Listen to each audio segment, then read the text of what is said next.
yang di daerah timur atau daerah tengah tidak masuk ke waktu zuhur gitu ya. Tidak masuk waktu zuhur. Jadi besok kita akan mulai gitu ya. Akan mulai itu sebenarnya pukul 9. Tetapi yang diharapkan untuk teman-teman dari koordinator dan teman-teman dari tim teknis gitu ya, itu sudah harus masuk ke Zoom gitu ya. Masuk ke Zoom itu pukul 8.30 seperti itu. Jadi sudah siap-siap jam 8.30 gitu.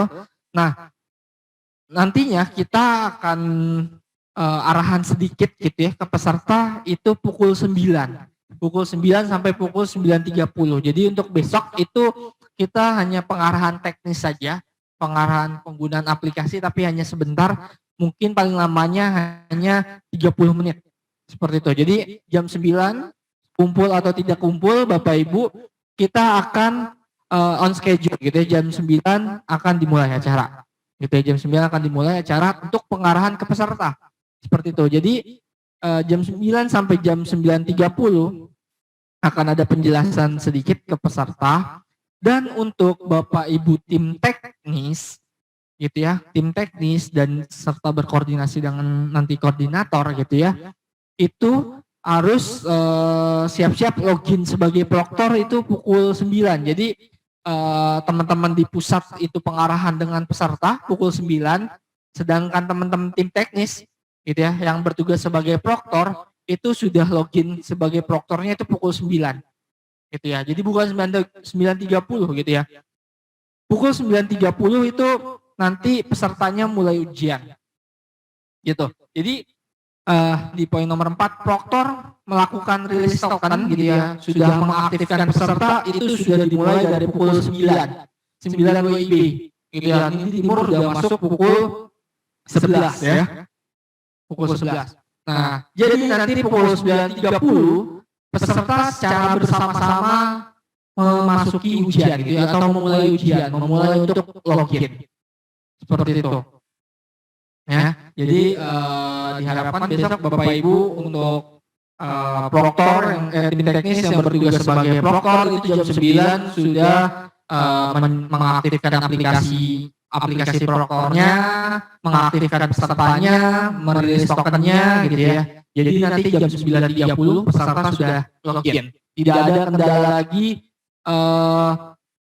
peserta tidak bisa login gitu ya karena usernya belum diaktifkan gitu ya. Jadi kita agar bisa mendapatkan data yang real gitu ya, data yang concurrent gitu ya, masuk pukul 9.30 secara bersamaan seperti apa. Begitu.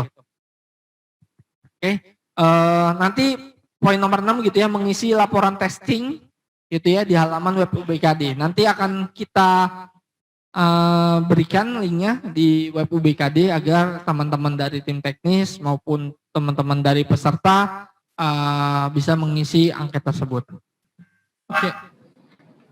Ya. Nah, untuk besok Bapak Ibu, tadi seperti yang dijelaskan Pak Andaru. Tidak ada ini. Oke, jadi Bapak Ibu, seperti yang tadi telah disampaikan oleh Pak Handaru gitu ya, yang dijelaskan sedikit oleh Pak Handaru terkait dengan MSAT gitu ya, kita beda dengan CBT gitu ya. CBT itu kita kayak memasukkan soal ke komputer gitu ya, tapi kalau MSAT ini sedikit ada perhitungan seperti itu. Nah, untuk MSAT ini gitu ya, itu dalam satu ujian akan ada 3 stage gitu ya, akan ada 3 stage. Dalam sekali ujian itu akan ada 3 stage. Nah, masing-masing stage itu sudah ada gitu ya, jumlah soalnya sudah kita tentukan gitu ya. Nah, nanti akan dibantu oleh Mas Anas gitu ya. Bagaimana sih perbedaan setiap stage itu gitu ya? Karena setiap stage ini tingkat kesulitannya akan naik ataupun turun nantinya. Oke, nah peserta gitu ya, nanti di angketnya itu peserta harus mencatat gitu ya, harus mencatat berapa waktu yang dibutuhkan setiap perpindahan stage gitu ya. Nanti di daftar soal itu ada Bapak Ibu. Di daftar soal itu akan ada Misal ketika awal buka daftar soalnya 1 sampai 10 gitu ya, misal 1 sampai 10. Nanti setelah nomor 10 itu akan ada akan muncul lagi daftar soalnya nomor 11 gitu ya, di situ akan ada tulisannya nomor 1 sampai nomor 20 gitu ya misalnya. Seperti itu. Berarti stage 2-nya itu akan ada 11 sampai 20 gitu ya. Nah, itu dicatat tuh perpindahan dari soal nomor 10 ke soal nomor 11 itu membutuhkan waktunya berapa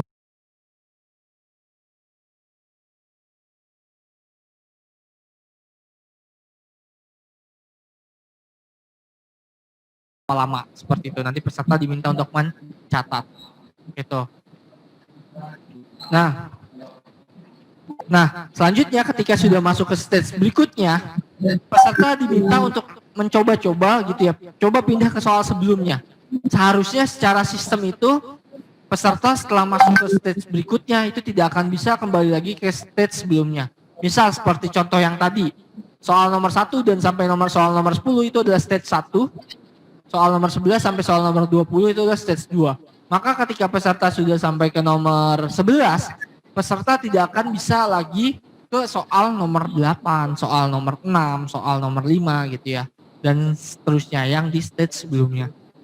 Sama juga dengan yang stage 3-nya nanti juga seperti itu. Nah, itu diminta dicoba bisa atau tidak melakukan pindah ke stage sebelumnya. Itu untuk poin yang nomor 5. Gitu ya. Oke. Ini sedikit gitu ya, ini sebenarnya nanti teman-teman di sekolah itu, teman-teman yang menjadi peserta itu tinggal menjawab aja gitu ya sesuai dengan kemampuannya gitu ya, sesuai dengan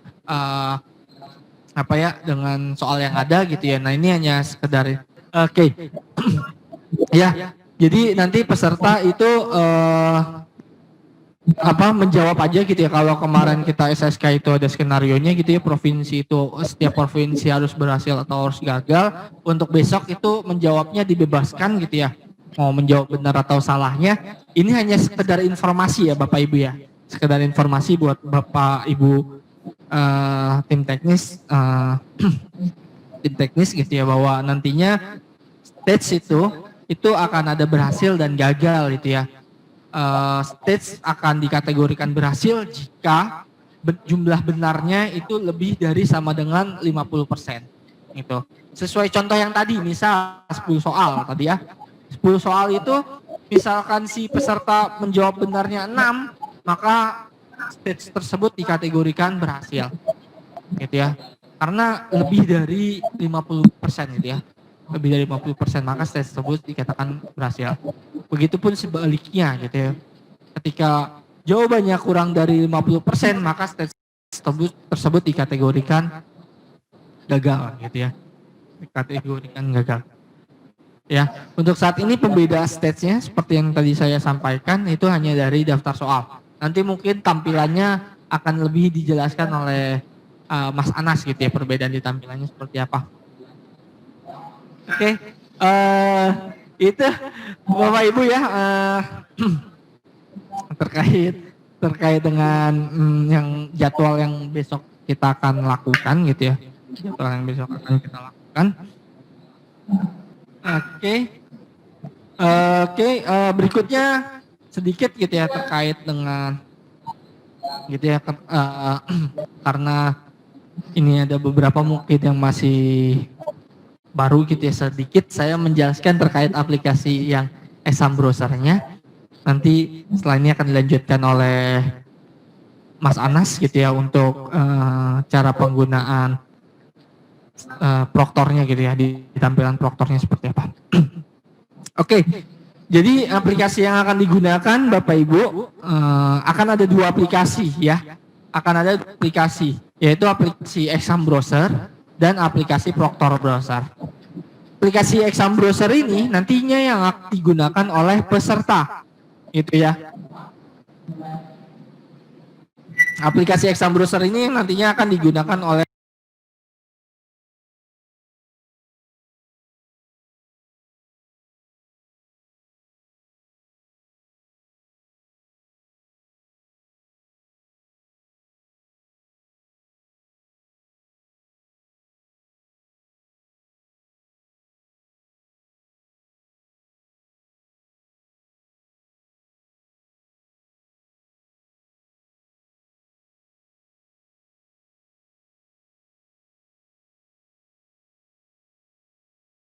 peserta. Sedangkan aplikasi Proctor Browser itu yang akan digunakan oleh Proctor gitu ya.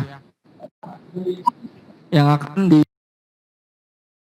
digunakan oleh Proctor gitu. Oke. Ini ada perbedaan gitu ya. Untuk Proctor Browser itu persyaratannya sedikit gitu ya. Persyaratannya hanya internet, RAM gitu ya. RAM sama operating system gitu ya. Sedangkan aplikasi Exam Browser ini ada beberapa pengecekan gitu ya, ada beberapa pengecekan.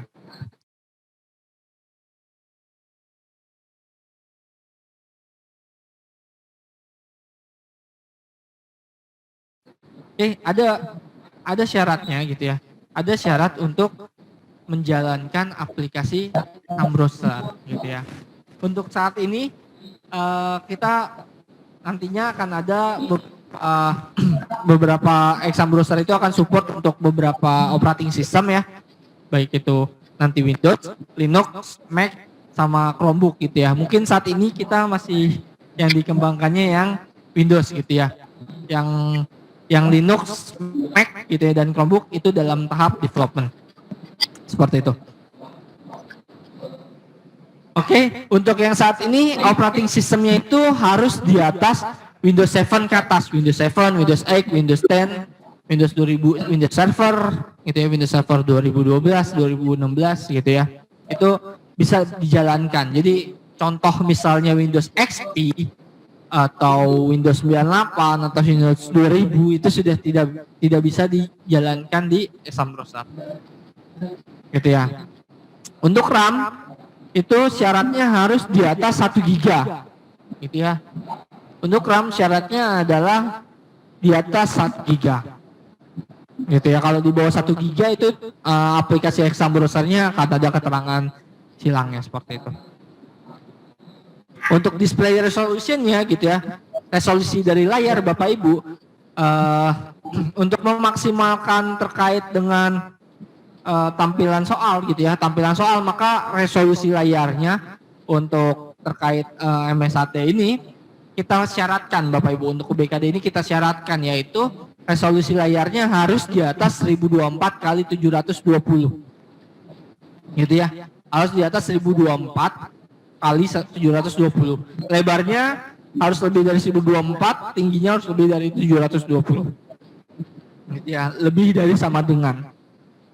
Nah, harus tersedia akses internet, gitu ya. Harus tersedia akses internet, gitu ya. Dan juga akses internetnya bisa mengakses halaman Kemdikbud ya, Bapak Ibu ya. Harus akses internetnya harus terakses halaman Kemdikbud, gitu ya. Karena kita mengeceknya ketika menjalankan aplikasi Exam Browser itu adalah halaman website dari Kemdikbud, gitu ya. Yang berikutnya Bapak Ibu, aplikasi yang di-download harus sesuai dengan bit OS yang digunakan gitu ya. Baik itu Proctor Browser ataupun Exam Browser. Itu harus sesuai dengan bit OS-nya. Gitu ya, harus sesuai bit OS.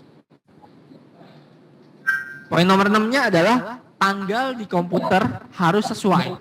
Nah, tanggal di komputer ini hanya untuk yang aplikasi Exam Browser ya Bapak Ibu ya, nih di aplikasi Exam Browser kan ada waktu komputer peserta ya. Nah, itu tanggalnya harus sesuai. Jadi di komputer Bapak Ibu sekalian di kanan bawahnya itu akan ada tanggalnya ya Bapak Ibu ya. Tanggalnya. Nah, tanggal tersebut harus sesuai dengan tanggal saat ini. Karena biasanya itu komputer itu ketika terinstall itu pilihan defaultnya adalah min 8 ya, min 8. Itu min 8. Maka harus disesuaikan ya, plus 7, plus 8 atau plus 9 sesuai dengan waktu daerah kita ya di Indonesia kan plus 7, plus 8, plus 9. Nah, yang berikutnya tidak diizinkan menggunakan extend screen ya. Extend screen. Extend screen itu misalnya komputernya dicolokkan dengan monitor lain atau komputernya dicolokkan dengan proyektor gitu ya. Ataupun misalnya ketika Bapak Ibu menekan Windows P gitu ya. Ketika Windows P itu akan ada PC screen only atau duplicate atau extend. Nah, kalau setelan komputernya extend, itu aplikasi exam browsernya tidak akan bisa dijalankan gitu ya. Kalau kita coba untuk pengen sharing gitu ya, sharing layar itu kan ada Windows P ya. Itu kan ada pilihannya extend ataupun duplicate atau PC screen only. Kalau komputer Bapak Ibu itu extend, di settingnya komputernya itu tidak akan bisa menjalankan aplikasi exam browsernya.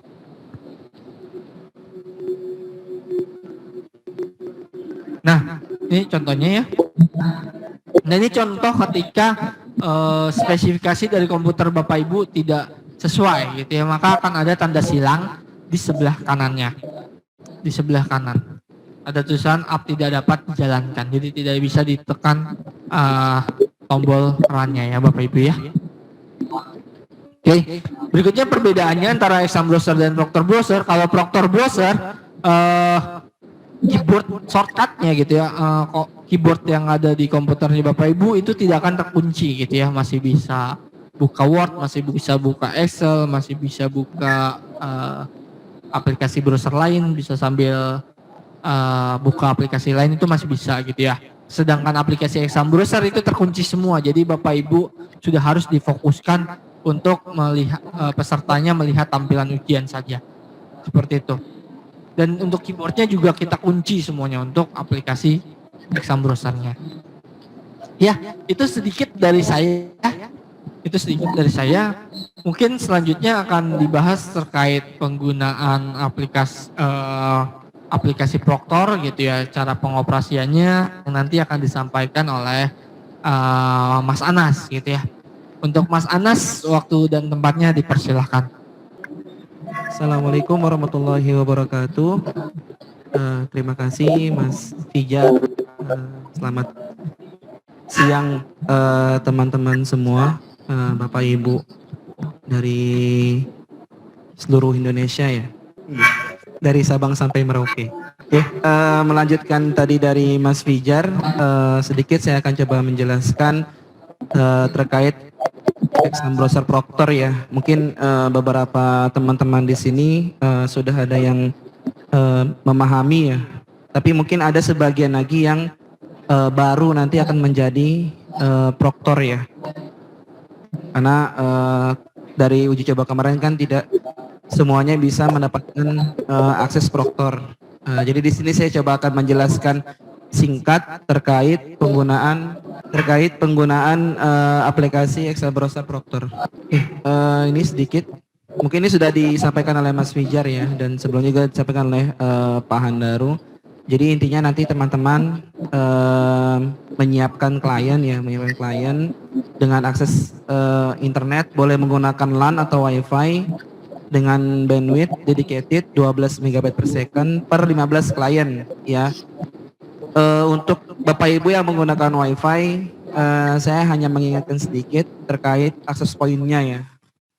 Jadi mohon digunakan untuk akses poin yang memang mampu menampung jumlah klien dari setiap ruang. Karena ada beberapa akses poin yang hanya menampung beberapa, kemudian dia saling berebutan untuk bisa join ya atau akses ke dalam WiFi tersebut. Kemudian untuk resolusi layarnya kita masih menggunakan minimal 1024 x 720 dengan operasi sistemnya minimal Windows 7 atau serial lebih tinggi, Windows 8, 81 atau Windows 10 dengan 32 bit atau 64 bit. Kemudian nanti teman-teman mendownload ya, mungkin sudah ada yang punya ya teman-teman ya, untuk aplikasi exam browser Proctor dan exam browser client yang dapat diunduh di web UBKD. Atau mungkin teman-teman sudah mendownload yang sebelumnya ya, yang SSK kemarin, itu bisa digunakan nanti pada saat SSB besok pelaksanaannya. Dengan versi kalau nggak salah versinya 20.10.14. 20.10.14 kalau nggak salah ya. Hanya versi itu saja yang dapat digunakan. Selebihnya tidak bisa digunakan ya Bapak Ibu ya. Jadi untuk exam browser yang lain Bapak Ibu boleh hapus, karena kalau digunakan nanti akan muncul errornya itu 402 ya. Kemudian nanti Bapak Ibu sebagai tim teknis nih mencatat ID Proktor dan password di web UBKD. Nah ini kita akan up esok hari.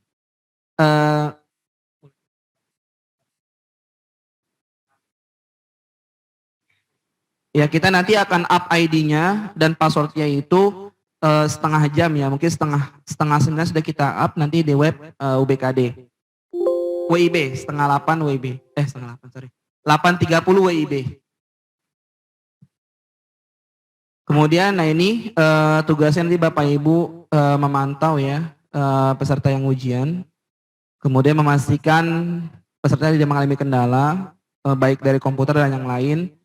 Jadi di sini maksudnya mungkin komputer yang sering blue screen ya, blue screen atau sering hang. Nah ini diperhatikan lagi. Kemudian untuk access point juga diperhatikan dan switch dari pengkabelannya dapat berfungsi dengan baik. Ini topologinya Bapak Ibu. Sedikit saya memberikan penjelasan ya karena kemarin pada saat Vicon juga untuk yang uji coba TKG ada beberapa teman-teman dari jenjang SD khususnya yang masih bingung ya, atau dari jenjang SMP pun masih ada yang masih bingung dengan topologi yang CBT online ini. Untuk topologinya sangat berbeda sekali Bapak Ibu ya dengan yang semi online. Kalau yang semi online Bapak Ibu harus menyiapkan 2 jaringan. Pertama jaringan internet, yang kedua jaringan lokal.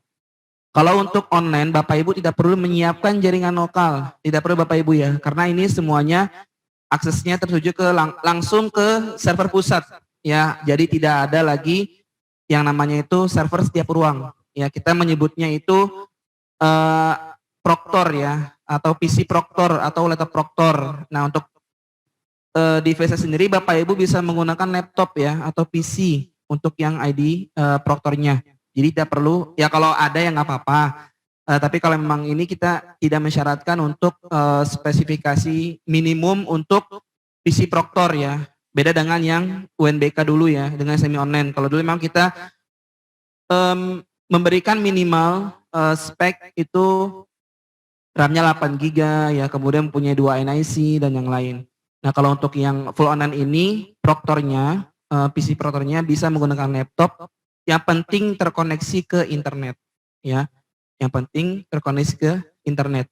Dalam topologi ini contohnya Bapak Ibu boleh menggunakan satu jaringan yang sama ya. Jadi tidak perlu menggunakan jaringan yang berbeda. Misalkan ruang A pakainya Bisnet, yang ruang B menggunakan yang Telkom. Nah itu nggak perlu ya Bapak Ibu. Ini bukan semi online. Kalau semi online iya, Bapak Ibu harus membedakan yang lokalnya saja. Yang lokalnya saja ya itu beda tiap ruang. Tapi kalau untuk yang jaringan internetnya sama, boleh menggunakan jaringan yang sama, router yang sama, ya Bapak Ibu ya.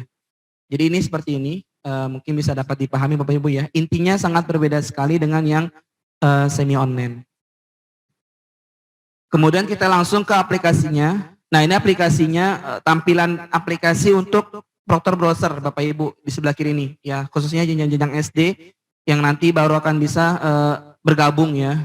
Yang mungkin nanti mereka Bapak Ibu ini sebagai proktor ya. Ini mungkin ada tambahan sedikit. Di sini tampilannya, sebelah kiri tampilannya Bapak Ibu sangat berbeda sekali dengan yang Exam Browser Client ya. Kalau client itu mungkin ada yang namanya soundcard ya. Kemudian ada minimal resolusinya di situ ada ya. Kalau untuk proktor hanya seperti ini Bapak Ibu, hanya membaca OS-nya apa, CPU-nya apa, RAM-nya berapa, versi aplikasi, dan yang paling penting adalah koneksi internet. Ya, pastikan tidak ada yang tanda silang di sini ya. Tidak ada silang, semuanya checklist hijau.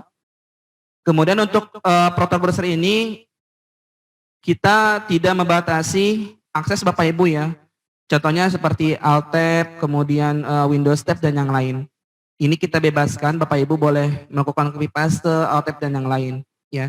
Sama dengan yang dulu itu semi online namanya Exam Browser Admin ya, sama ya seperti itu. Cuman bedanya kalau ini online langsung nembak ke server pusat, kalau yang semi online itu nembaknya ke server lokal. Kemudian ketika Bapak Ibu melakukan run, klik run di sini ya. Ini tampilan utamanya Bapak Ibu, halaman depannya, halaman loginnya ya. Jadi ada username dan password. Nanti ini Bapak Ibu dapatkan di web UBKD. Insya Allah besok kita up pukul 8.30 WIB. ya di web UBKD. Ini langsung Bapak Ibu masukkan username dan passwordnya. Saran saya Bapak Ibu, kalau Bapak Ibu melakukan copy paste dari web, ya kopinya ke notepad dulu Bapak Ibu, pastenya ke notepad dulu, karena biasanya itu ada sedikit spasi di belakang, ya. Jadi ketika disubmit passwordnya tidak valid, ya. Atau lebih baiknya Bapak Ibu ngetik manual, ya, agar memastikan lagi tidak ada spasi di belakang. Oke, nah ini Bapak Ibu menu yang nanti Bapak Ibu gunakan di MSAT besok ya. Mungkin kita tidak ada yang namanya menu skor ya, menu skor dan laporan individu tidak kita munculkan. Jadi kita hanya menampilkan beberapa menu saja. Di sini ada menu status tes, status peserta, daftar peserta, kelompok tes, daftar login, dan request reset peserta. Oke, kita coba bahas satu-satu Bapak Ibu. Ini khususnya jenjang SD ya, tolong diperhatikan agar lebih memahami ya. Nanti besok sekiranya Bapak Ibu ada yang kebagian sebagai proktor ya. Ini dashboardnya Bapak Ibu hanya menampilkan namanya saja, ya, hanya menampilkan namanya saja. Kemudian ini menu status tes Bapak Ibu ya. Ini menu untuk melakukan release token. Jadi Bapak Ibu setelah submit, cukup Bapak Ibu menekan tombol refresh-nya saja, ya, tidak perlu mengubah kelompok, ya, tidak perlu menekan button simpan, langsung menekan tombol refresh, ya, nanti akan muncul. Token ini nanti akan muncul di pojok kiri atas di tampilan peserta di sebelah sini, ya. Dan juga ada tombol refresh di peserta. Ini fungsinya untuk merefresh ya, atau melihat token yang sudah dirilis oleh proktor ya. Token ini aktif selama 15 menit sekali. Jadi kalau misalkan Bapak Ibu 15 menit sekali tidak ada yang request, Bapak Ibu tidak perlu menekan atau merilis tokennya ya. Tapi kalau misalkan memang ada, baru Bapak Ibu melakukan release token ya. Ini lebih simpel Bapak Ibu dibanding waktu yang semi online ya. Kalau semi online Bapak Ibu harus mengumumkan kembali token yang baru kepada peserta ya. Mungkin harus dengan cara mohon maaf ya, dengan cara yang teriak atau mungkin dengan melakukan menulis di Word, ditampilkan di InFocus ya. Kalau ini cukup peserta menekan tombol refresh-nya saja di pojok kiri atas seperti ini Bapak Ibu ya. Oke, itu untuk menu status tes, fungsinya untuk merilis token. Tokennya aktif selama 15 menit sekali, ya. Selama 15 menit sekali itu akan hilang dan Bapak Ibu harus melakukan rilis ulang jika ada permintaan dari peserta, ya. Jika ada permintaan dari peserta. Kalau tidak ada dan Bapak Ibu merilis, ya silakan, tidak apa. Itu untuk menu status peserta. Kemudian tadi menu status tes ya. Sekarang menu status peserta. Nah ini mungkin Bapak Ibu kalau ingat-ingat di semi online ini adalah menu untuk melakukan upload hasil ya Bapak Ibu ya. Nah kalau yang di full online ini kita batasi Bapak Ibu tidak ada pilih peserta ataupun upload ya. Karena semuanya dari pusat ya. Dan juga untuk sinkronisasi Bapak Ibu tidak perlu melakukan sinkronisasi, semuanya dari pusat. Bapak Ibu hanya menjalankan saja, langsung menjalankan aplikasi proktornya ya. Ini menu status peserta, fungsinya Bapak Ibu hanya melihat saja, hanya melihat peserta siapa saja yang sudah selesai statusnya atau masih mengerjakan di sini. Ya, tidak ada tombol pilih atau tombol upload. Itu fungsinya untuk status peserta. Kemudian data peserta masih sama Bapak Ibu untuk melihat jumlah peserta per proktor ya. Karena nanti setiap proktor itu mempunyai peserta yang berbeda-beda. Ini hanya melihat saja jumlah pesertanya. Kemudian, nah ini kelompok tes Bapak Ibu ya. Kelompok tes fungsinya untuk mengaktifkan peserta tes ujian ya. Beda dengan yang tadi status tes ya Bapak Ibu ya. Kalau status tes Bapak Ibu untuk merilis token dan tokennya itu nanti akan digunakan oleh peserta setelah login untuk masuk ke halaman soal. Kalau ini di awal Bapak Ibu. Kalau Bapak Ibu tidak melakukan assign all atau mengaktifkan kelompok tes, pesertanya tidak akan bisa login, ya. Dapat dibedakan Bapak Ibu ya. Jadi kalau yang kelompok tes ini peserta tidak bisa login, tapi kalau untuk yang token tadi itu dibutuhkan untuk masuk ke halaman soal, ya. Jadi Bapak Ibu untuk mengaktifkannya cukup menekan tombol assign all, nanti kemudian save change ya. Kemudian Bapak Ibu bisa melihat jumlah peserta yang sudah di-assign di pojok kanan atas seperti ini. Ya, ini jumlahnya. Nanti berbeda-beda Bapak Ibu ya setiap proktor ya, seperti ini. Jadi tahapannya nanti Bapak Ibu proktor yang baru nanti akan menggunakan aplikasi ini, tahapannya itu Bapak Ibu setelah melakukan release token ya, sudah di-refresh, muncul tokennya, Bapak Ibu jangan suruh pesertanya untuk login dulu ya. Langsung ke menu kelompok tes dulu nih Bapak Ibu nih sebagai proktor. Aktifkan dulu, setelah aktif baru meminta peserta untuk melakukan login. Seperti itu. Kemudian, nah ini daftar login Bapak Ibu. Ini mungkin kalau Bapak Ibu masih ingat ya, ini kalau semi online namanya reset login peserta ya. Reset login peserta. Untuk di online ini Bapak Ibu, menu ini hanya untuk melihat peserta yang login. Ya, peserta yang login ya. Ada berapa orang? Harusnya sesuai dengan yang Bapak Ibu assign ya. Harusnya ya. Jadi untuk menu ini Bapak Ibu hanya melihat saja siapa saja yang sudah login ya. Dan tombol button ini Bapak Ibu abaikan dulu saja ya. Oke, untuk offline ini Bapak Ibu abaikan saja. Ini masih kita perbincangkan Bapak Ibu, tombol ini mau kita hidden atau mau kita hapus. Ya, karena masih jadi perbincangan di teman-teman pusat untuk developmentnya. Untuk reset loginnya Bapak Ibu bisa gunakan di menu request reset login peserta. Ya, jika ada peserta yang melakukan request reset.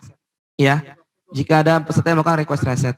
Jika ada Bapak Ibu baru bisa meng-approve ya dengan mencek box kotak yang kecil ini di check box, nanti semuanya akan checklist ya. Semua peserta yang meminta request akan terchecklist dan Bapak Ibu boleh menekan tombol reset peserta di sini. Ya. Khusus menu ini kita tanamkan kita beri fasilitas lebih ya Bapak Ibu ya. Yaitu auto refresh ya, sekitar 1 menit sekali. Jadi jika ada peserta yang melakukan request reset sebelum 1 menit, Bapak Ibu boleh melakukan refresh manual dengan menekan F5 pada keyboard ya, dengan menekan tombol F5 pada keyboard. Itu beberapa menu Bapak Ibu untuk jenjang SD khususnya ya, yang baru nanti akan menjadi proktor ada 6 ya, kalau nggak salah ada 6. Ada 6 menu ya, ada 6 menu dari status tes. Kemudian ada status peserta, kemudian ada daftar peserta, ada kelompok tes, daftar login, dan request reset login peserta. Ya. Kemudian saya coba sedikit troubleshooting aplikasinya Bapak Ibu, khususnya yang baru ya mengikuti uji coba ini. Nah, ini yang paling sering dialami Bapak Ibu ya. Ini permintaan reset peserta. Ya, mungkin dikarenakan banyak hal ya. Bisa jadi karena PC kliennya itu tiba-tiba hang dan harus keluar dari aplikasi, atau mungkin karena jaringan koneksi internetnya yang tiba-tiba putus. Ya. Ketika pesertanya keluar dari aplikasi, itu harus melakukan reset peserta, ya. Dengan menekan tombol ini tombol Bapak Ibu ya, ini bukan watermark ya. Ini tombol Bapak Ibu. Jadi Ibu harus diklik nih Bapak Ibu nih, karena masih ada proktor yang bingung ya. Pak, ini ada yang reset, minta reset, tapi kok nggak ada ya di menunya ya. Pesertanya lupa mengklik tombol ini Bapak Ibu. Ini, yang abu-abu ini ya. Ini bisa diklik Bapak Ibu. Jadi harus diklik dulu, nanti baru Bapak Ibu approve di menu ini. Ya, harus approve di menu ini.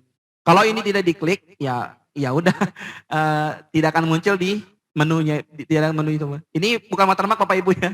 Ini bisa diklik ya, diklik dulu ya. Harus diklik, nanti baru approve di sini. Ya. Mungkin nanti kita akan coba ubah warnanya kali Bu ya, Bapak Ibu ya. Soalnya memang ini seperti watermark ya, dan tidak terlihat seperti button ya. Mungkin kita akan ubah warnanya biar lebih jelas. Ini di keterangannya di sini reset peserta menunggu 1 menit. Sebenarnya tidak menunggu 1 menit Bapak Ibu ya. Ini hanya estimasi saja, tergantung proktornya memantau atau tidak. Seperti itu. Tergantung proktornya memantau menu ini atau tidak. Ya, kalau memantau ini tidak lebih dari 1 menit, Bapak Ibu bisa langsung login lagi. Seperti itu. Kemudian ini error yang ini, maaf username Anda belum diaktifkan. Ini yang tadi saya sampaikan Bapak Ibu di awal ya. Setelah Bapak Ibu rilis token, langsung ke menu kelompok tes ya untuk melakukan assign peserta agar pesertanya bisa login ya. Jika ada muncul ini, Bapak Ibu langsung ke menu kelompok tes seperti itu. Kemudian ini Bapak Ibu, Anda sudah menyelesaikan tes ya. Jadi ini peserta yang sudah selesai tes. Jadi hanya 1 kali dalam pengerjaan ya Bapak Ibu ya. Tidak bisa 2 kali ya. Lihatnya di mana? Lihatnya di menu status peserta Bapak Ibu di sini ya. Jika nama ini misalkan si Fulan nih, Ahmad misalkan. Dia udah selesai nih. Dia mau login lagi, mau ngerjain lagi misalkan ngerjain 2 kali. Nah, nanti munculnya seperti ini Bapak Ibu. Munculnya seperti ini, Anda sudah menyelesaikan tes. Seperti itu. Kalau seharusnya masih mengerjakan, tadi di menu status peserta, itu masih bisa Bapak Ibu, masih bisa lanjut untuk mengerjakan. Tapi kalau sudah tes selesai, nah berarti sudah selesai Bapak Ibu ya. Jadi tidak bisa melanjutkan tes lagi. Atau tidak bisa mengerjakan tes lebih dari 1 kali. Kemudian ini Bapak Ibu, ini yang sering juga terjadi Bapak Ibu ya, khususnya di wilayah-wilayah yang memang koneksi internetnya mohon maaf mungkin kurang bagus ya atau kurang lancar ya. Ini mungkin sering terjadi Bapak Ibu. Kita menyebutnya logout merah ya, logout merah ya. Sebenarnya ada beberapa warna logout lagi ya, ada beberapa warna logout lagi. Tapi yang paling sering muncul ya ini yang sering muncul ke permukaan yang ini Bapak Ibu ya, logout warna merah. Ya, jadi keterangannya ada maaf, ada gangguan jaringan ke mesin server, data jawaban berhasil tersimpan. Jika muncul ini dikarenakan terputusnya atau down koneksi internet di tempat Bapak Ibu pada saat request ke server pusat. Ya, seperti itu. Jadi putus mungkin sempat RTO ya, mungkin sempat RTO beberapa saat, kemudian nyambung lagi, nah nanti muncul seperti ini. Cukup diklik ini aja Bapak Ibu, cukup klik tombol logoutnya saja, nanti Bapak Ibu boleh melakukan login kembali sebagai peserta. Seperti itu. Dan jawabannya pun tersimpan Bapak Ibu ya. Oke, mungkin itu saja sedikit penjelasan terkait exam browser Proctor Bapak Ibu ya, yang sebagai Proctor mungkin nanti yang baru ya, ada yang baru ya dari jenjang SD sih khususnya, ada yang baru.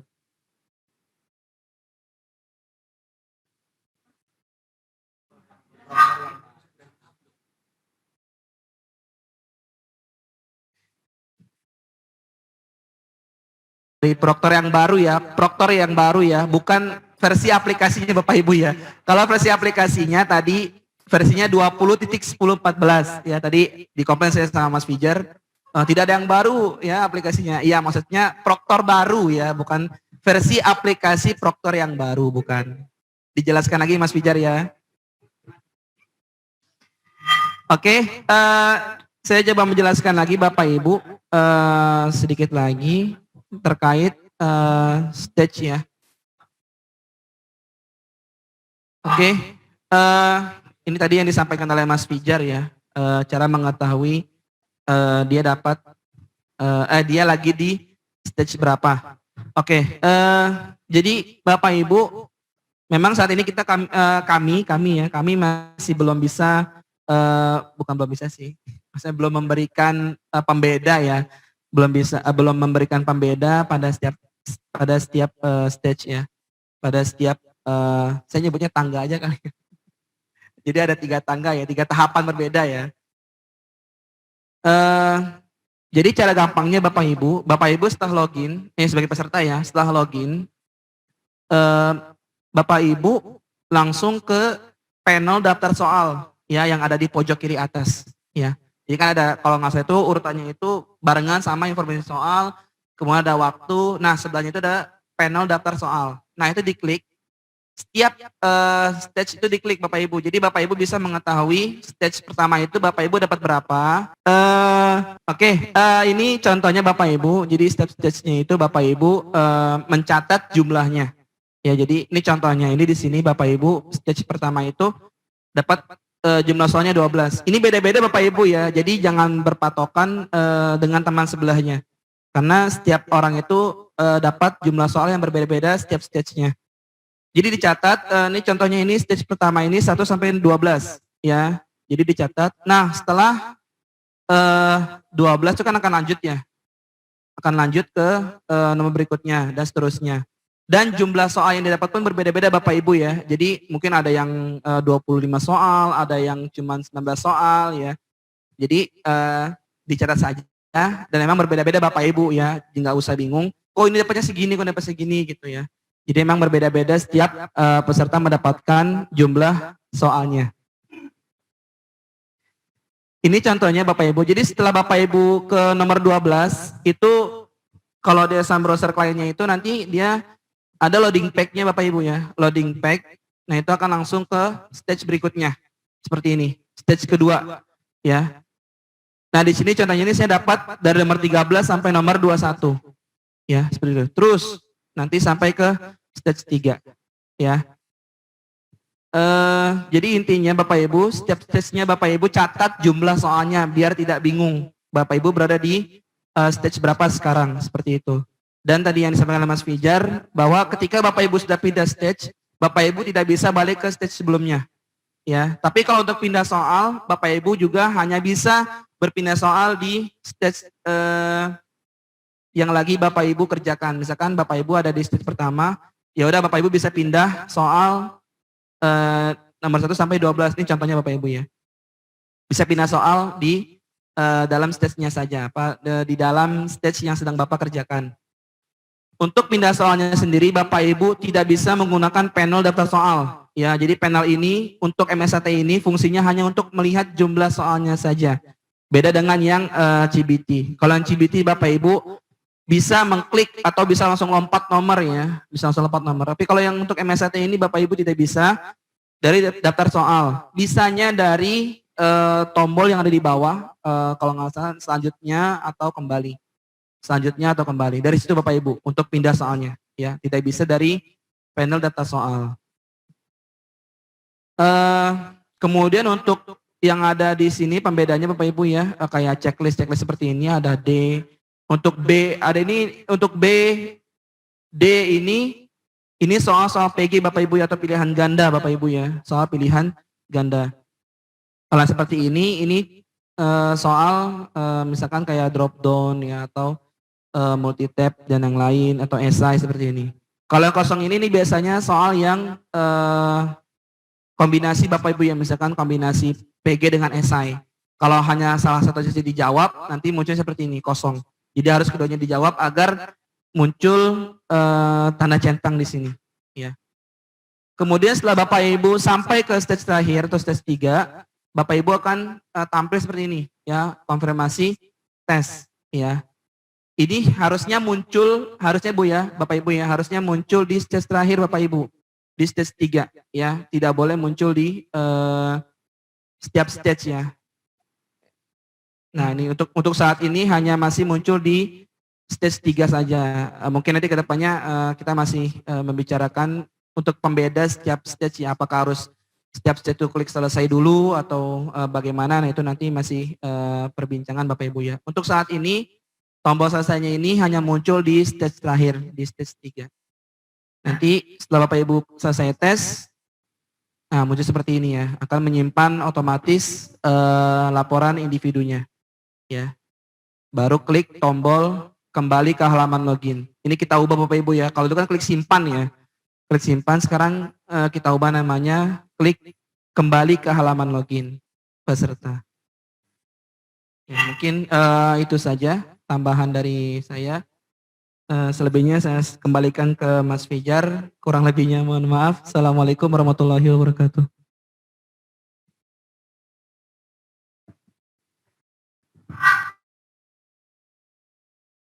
Mantap memang Mas Anas nih. Ya Bapak Ibu, untuk besok Bapak Ibu terkait user proktor dan user peserta, gitu ya, itu akan kita bagikan pukul 7 WIB, gitu ya. Jadi Bapak Ibu besok melihat username password proktor maupun peserta itu bisa lihat di menu data pendukung pada pukul 7 WIB ya, 7 pagi ya Bapak Ibu ya, AM ya, AM. Nah, Dan juga untuk akses peserta Bapak Ibu yang membagikan adalah tim teknisnya atau yang bertugas sebagai proktornya. Jadi besok di setiap masing-masing proktor gitu ya, masing-masing proktor itu akan ada yang namanya username password untuk CBT Sync Web gitu ya, untuk CBT Sync Webnya. Dan yang satunya lagi adalah username password peserta. Nah, username password peserta dibagikan masing-masing tim teknis. Seperti yang tadi disampaikan terkait dengan skenario, masing-masing proktor itu akan ada 20 peserta. Jadi masing-masing proktor akan ada 20 peserta. Maka si proktor tersebut wajib membagikan 20 username password peserta ke pesertanya masing-masing. Gitu ya. Jadi kalau misalnya jenjang SMA, contoh tadi ada 2 proktor, maka di web UBKD-nya masing-masing proktor ini akan ada 20 username password yang berbeda. Jadi dibagikan masing-masing ke sekolah yang bersangkutan atau proktor yang peserta bersangkutan gitu ya, kepada peserta yang bersangkutan. Gitu ya, masing-masing username passwordnya. Gitu ya, akan kita buka pukul 7, jadi Bapak Ibu sudah bisa membagikan gitu ya. Sebelum dimulai acara itu sudah bisa membagikan username passwordnya ke peserta. Seperti itu. Nah, besok di menu data pendukung juga akan kami sediakan menu untuk downloadnya. Itu akan kami sediakan menu downloadnya. Dan untuk Bapak Ibu di koordinator kabupaten, untuk Bapak Ibu koordinator kabupaten kota ataupun Bapak Ibu tim teknis provinsi, besok Bapak Ibu koordinator dan juga Bapak Ibu dari tim teknis juga bisa melihat untuk akun proktornya dan akun pesertanya gitu ya, bisa melihat juga gitu ya. Jadi bisa untuk misalnya terdapat satu dan lain hal proktornya off atau tidak ada gitu ya, atau misalnya tidak ikut dalam kegiatan ini, itu bisa koordinator atau provinsi saling berkomunikasi untuk mencarikan penggantinya untuk membagikan username proktor dan username password pesertanya. Seperti itu Bapak Ibu ya. Jadi kami ingatkan kembali, besok jam 7 itu sudah kami buka, jam 7 WIB sudah kami buka akses username password proktor maupun peserta di menu data pendukung. Pukul 7:30 Bapak Ibu, 8:30 Bapak Ibu untuk tim teknis proktor itu sudah siap-siap gitu ya, karena pukul 9 kita akan mulai acara untuk sedikit menyampaikan ke peserta terkait perbedaan yang tadi MSAT, seperti itu. Oke, itu saja dari saya. Mohon maaf jika ada salah kata. Terima kasih, akan saya kembalikan lagi ke Bapak Eviana Kamudin. Ya.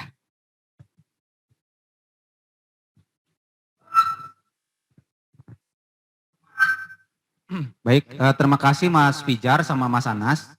Mudah-mudahan rekan-rekan sekalian yang tadi sudah menyimak penjelasan teknisnya untuk simulasi bisa memahaminya dengan baik, sehingga besok tidak ada lagi pertanyaan-pertanyaan yang prinsip ya terkait dengan apa dan bagaimana tugas teman-teman untuk melaksanakan simulasi.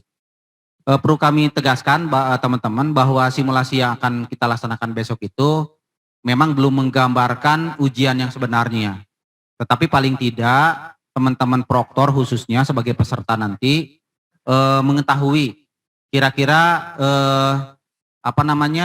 ujian ini atau asesmen ini bentuknya seperti apa, kemudian bentuk-bentuk soalnya seperti apa, dan bagaimana cara menjalankan aplikasinya.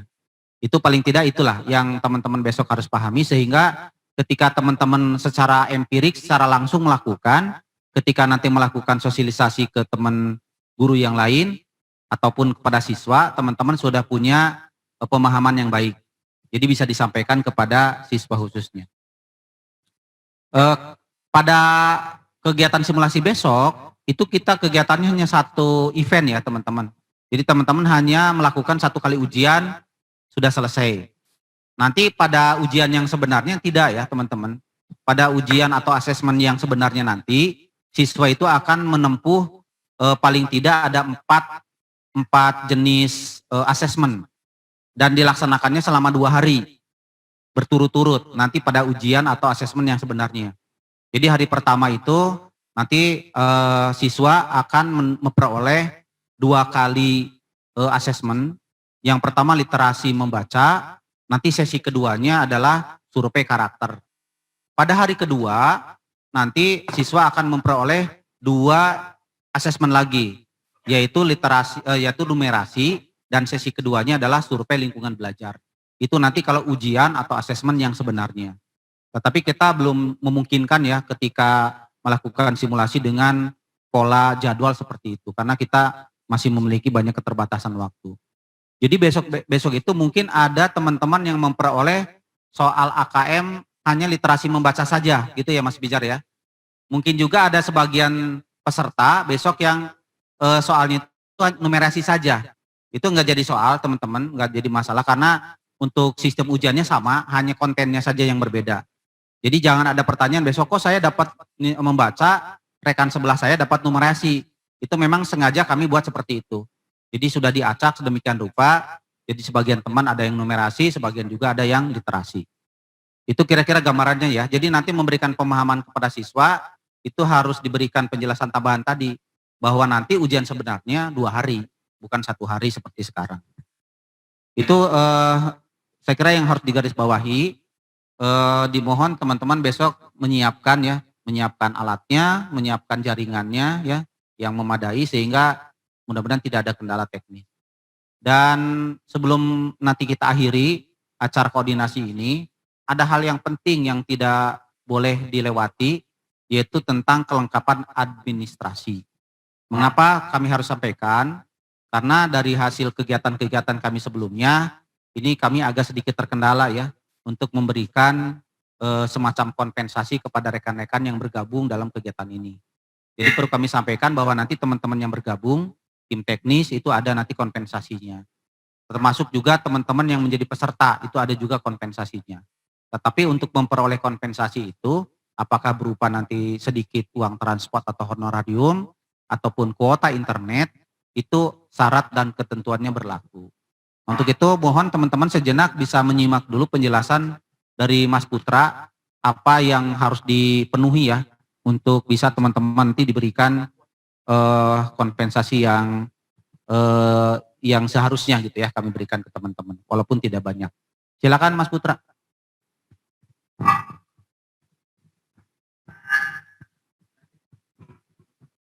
Sini aja.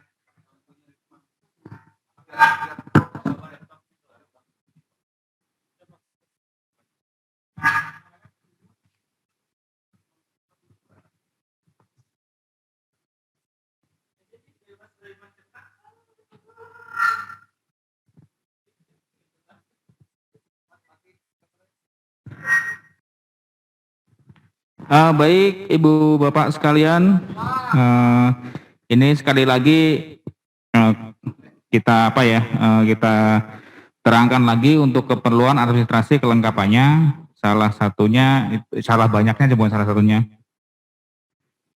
Kemarin kita sudah mengeluarkan ini ya, rekap kelengkapan ini tiap peserta, tiap tim tenis dimohon untuk saling mengecek ya. Ada catatannya, hanya lengkapi data sesuai undangan. Jadi maksudnya apa? Maksudnya itu tim teknis itu tidak misalkan tidak mengikuti kegiatan sosialisasi dan koordinasi persiapan asesmen nasional, itu nggak perlu mengupload. Jadi biarkan saja seperti ini.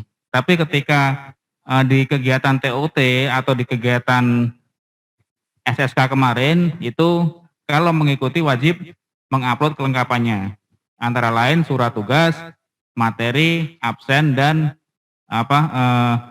menyesuaikan email Zoom yang dipakai untuk login dan email Zoom yang terdaftar di web UBKD.